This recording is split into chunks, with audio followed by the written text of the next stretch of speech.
We've had many great coaches come to Australia, and this week we were able to host two of the world's leading female coaches.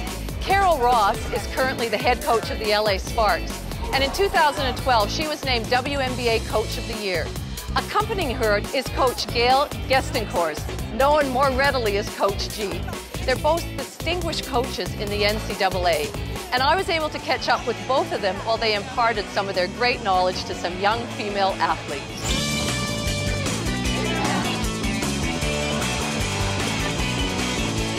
There's three things I always say to my teams, always, okay? Number one, no fear. And what that means is don't be afraid to make a mistake. I don't care if my players make mistakes, but I care if they don't give me everything they have to give. This is a great experience for Gail and I to be able to come to Australia and to share what we know with players and coaches, but also to learn what the Australian coaches and players know. So it's a information gathering and sharing endeavor. I love doing clinics, I love doing camps. I've been doing them really all my life, and as much energy as I give, I feel like I get it back from the players and the coaches as well. So it's something that's a passion of mine, it's a joy, and I just love to do it. The second thing I always say to my team, no excuses. There's never any excuse for not giving everything you have.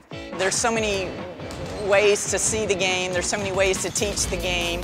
We're always learning, the game's evolving, and anytime we can share both on the giving and receiving end of it, then we'll leave here better coaches, no question. I feel like we're all, no matter what we're doing, we're teachers, but we're also students. So I'm a student of the game, and I'm learning just as much as hopefully as much as I'm giving as well.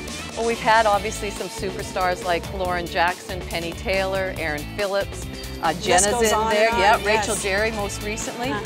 How is the reputation of those Australian players? The general consensus is that they're just tough-minded, they're physical players, very smart, very well coached.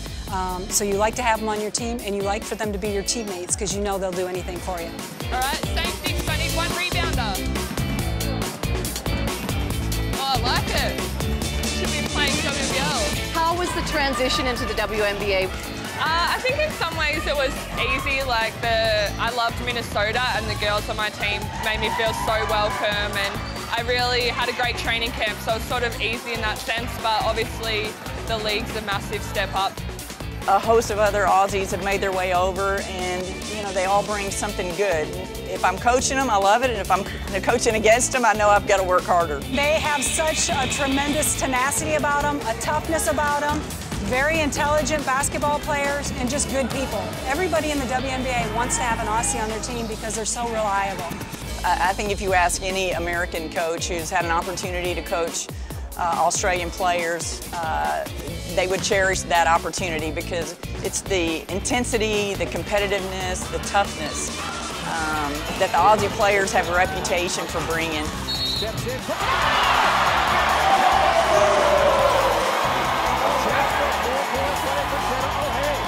Everybody loves Jenna. She has a whole crowd section in the arena. Anytime when she gets in the game and when she hits a three, they all scream.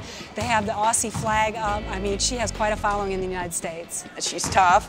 She's got great basketball IQ. She fits in great with her teammates. She's made easy transition to the States and to the WNBA.